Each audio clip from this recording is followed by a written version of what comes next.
Sinampahan daw siya ng 3 counts ng estapa. Pagkatapos ay under daw ng Bangko Sentral ng Pilipinas, itong OLA. At ngayon ay iniimbitahan daw siya sa regional court at i-detain ng 3 days. Totoo kaya itong mga narinig nyo sa akin dito sa mga nakuha kong mga tanong lang doon sa isang page ng OLA Victims Community? Tara, talakayin natin. Alright, welcome back mga kadyay. Magandang araw po sa inyo lahat. Muli, bago tayo magsimula ay maglalambing lamang po ako na paki-follow po ang aking mga social media account, ang Facebook, TikTok at itong aking YouTube channel. Paki-like na rin po, share at hit nyo yung notification bell para updated po kayo sa mga videos na ginagawa natin dito about sa usapang online. So yun, meron tayo na ako ang katanungan na maaaring na karoon na rin kayo ng mageta. Pero medyo may ibang twist lang siya. No? Basahin natin ito. No? May tumawag sa akin na pulis. Takpan natin yung pangalan. Malamang ginagamit lang talaga nila yan. Ganyan yung style naman eh. Daw kinuha ko yung details ng station nila.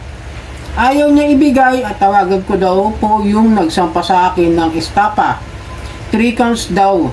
Inaas ko anong name ng company. Ang sabi lang, BAP, under daw ng Bangko Sentral. Babasahan daw ako ng Miranda rights, etc. At imbitahan daw ako sa regional court at i-detain daw ng 3 days. Tama po ba? Kinukuha ko yung details ng pulis sa ang station. Nagagalit siya. Bakit parang siya daw yung ini-interrogate ko? Sinabi pang NCR po, regional complaint daw siya, di masabi saan ang address. Tama po ba yan? Well, napakalinaw naman na harassment ang ginagawa nito mga OLA na ito na naniningil na gumagamit ng mga pangalan ng pulis. Ang dami pang binanggit, di ba? Na kung saan sinabi lang nung tumatawag sa kanya ay BAP under daw ng Bangko Sentral ng Pilipinas. Meron bang ganong klase na tatawag ng pulis at sasabihin na meron kang 3 kaso, 3 counts ng estapa, tapos kailangan kang imbitahan doon sa regional court? Ano, diretso ko korte agad? Kung meron siyang tawag doon, kung meron siyang criminal case na ibinase doon sa sinasabi ng pulis kuno na tumawag sa kanya, no? Yun lang, medyo lilinawin natin yan. Pagka gano'n na, kasakaling makakaranas kayo ng mga ganitong klase ng mga harassments, no? Tama yung ginawa niya na tinanong niya kung saan presinto o kung saan police station. Kahit ako doon gagawin ko, no? Sasabihin ko lang doon sa tumatawag sa akin, sige po, wag na kayo mag-abala pa na pumunta rito sa bahay. Ako na po ang pupunta dyan sa sinasabi niyo police station. Ako na po ang pupunta dyan sa regional court na binabanggit ninyo kung totoong may kaso po ako. Kasi karapatan ko naman na magpaliwanag at magdepensa dyan sa inaakusa sa akin. At ayaw naman sabihin kung anong klase o anong kumpanya ng OLA ito, basta BAP at under law ng Bangko Sentral ng Pilipinas ginamit pa. Karamihan naman doon sa mga OLA ngayon dito na nauutangan natin hindi naman accredited ng Bangko Sentral ng Pilipinas. Mostly registered lang sila sa SEC at yung iba ay CIC submitting entities. Yun lang po. Pero kung sa BSP wala ako masyadong nakita nung tinignan ko yung list.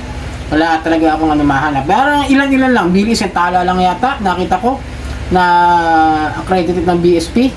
Then after that, nang sinabi niya na 3 counts ng estapa, hindi ko alam ano yung ilang beses ba siyang umutang, 3 beses ba siyang nag-loan para sabihin na lahat ng ginamit niya nang nag-apply siya sa loan lahat yun ay peke yung dokumento niya para sabihin 3 counts agad ng estapa. Kasi di natin masasabi kung talagang ba may ginawa siyang krimen o may ginawang krimen o may ginawang panluloko yung nangutang dito sa OLA na ito, na kung saan hinaharas siya sa pamamagitan ng pagtawag nitong mga nagpapanggap na pulis, diba? Yung palang medyo mag-isip na kayo wala namang pulis na magsasabi na meron kang warrant of arrest. Tatawagan ka through cellphone, diba? Sabihin, ay may warrant of arrest ka, pupunta kami dyan. Meron ba naman ganon? Wala! Kahit sa panaginip ko hindi pwede mangyari yan kasi once na may binabang warrant of arrest o search warrant man lang yan, walang tatawag sa inyo. Bibiglain kayo ng mga yan. Katulad ng nangyayaring rin, di ba? Ganon yan, bibiglain kayo. Di syempre kung tinawagan mo, pupunta kami dyan. Ito naman ngayon si tinawagan, pwedeng gumawa ng hakbang na, uy, ipupunta raw rito, tara alis na tayo. Di ba? Meron bang ganon? Meron bang nanguhuli na sasabihin niya, huhulihin ka namin, may kaso ka? Ang tanga naman nila, totoo lang, napakatanga nilang manakot, no? Kaya minsan, Huwag kayong basta-basta naniniwala kapag may tumawag sa inyo, kahit may nag-text sa inyo. Totoo lang, pwede niyong soplahin eh. Kasi sasabihin, attorney ako, judge ako.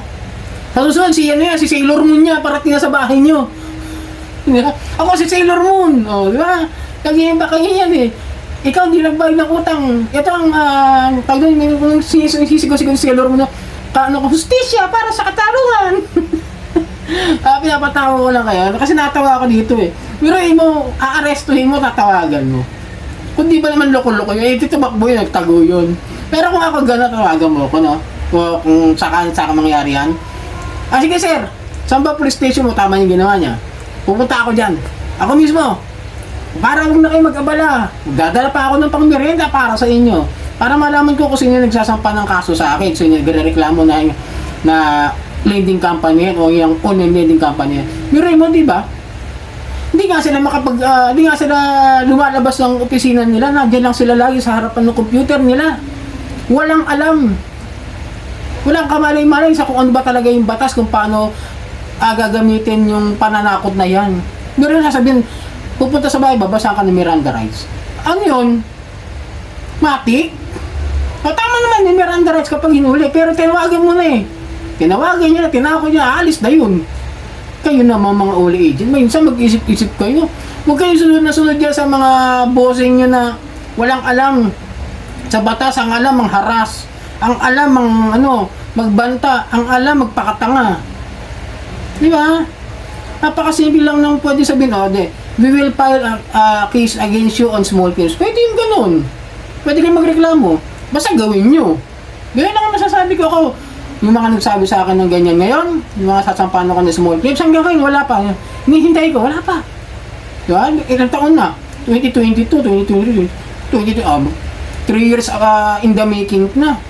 Wala pa, hinihintay ko nga eh. Ako nagkaroon din sa mga lending company, wala naman ako naging problema. Pumunta sa bahay, oo. Pero kinausap ko na maayos. Nagkausap kami, nagka-settlement kami na matino. Hindi katulad nito mga to. May tatawag pa.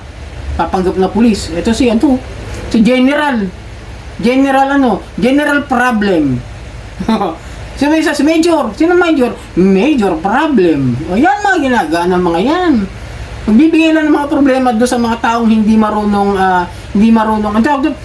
masyadong knowledgeable about sa batas, about sa karapalan nila, doon sa mga pagkakaroon nila ng utang.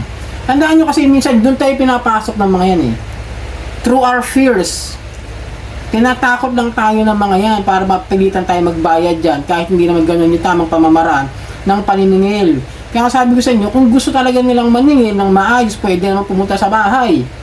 At kapag pinuntahan naman kayo sa bahay ng kolektor, kausapin niya lang din. Kasi napakasimple lang naman ang pakikipag-usap eh. Para magkaroon tayo ng tamang settlement para matapos natin yung mga utang natin. Kung sakali hindi natin mabayaran agad-agad, pwede naman tayo makiusap na pwede bang partial payment na lang ulit at ito lang po talaga yung kaya kong bayaran sa inyo monthly dahil hindi po ganun kalaki yung sahod ko, may problema po ako sa pamilya, may financial problem ako. Ganun lang kasi ako kasi sinabi ko yun, may nagpunta doon sa bahay namin sa Caloocan, iniwanan ng number, tapos yung demand letter, nag-iwan doon ng number na kung saan ako pwede kumontak sa kanila. Tinawagan ko, sabi ko hindi ko kaya bigay yan ng biglaan, medyo malaki po. At hindi po ganun kalaki ang sahod ko. Nag-agree. Sabi ko, partial payment. Basta ituloy-tuloy lang. Hanggang natapos ko. Di wala kayong problema, dalawa. Di nasettle ng maayos. Hindi katulad nito. Pagpapanggap pa lang, identity theft na eh. Bawal nga yun sa mga unfair debt collection practices na ibinigay ng SEC para dyan sa mga susundin na lang ng mga OLA, di ba? So yun, sana makatulong yung video ito. Muli, bago ako matapos ang video ito, maglalamig po ako sa inyo. Paki-follow po ang aking mga social media account, Facebook, TikTok, at itong aking YouTube channel. Paki-like na rin po, share at hit nyo yung notification bell para updated po kayo sa mga videos na ginagawa natin dito about sa usapang OLA. Maraming po salamat at hanggang sa muli.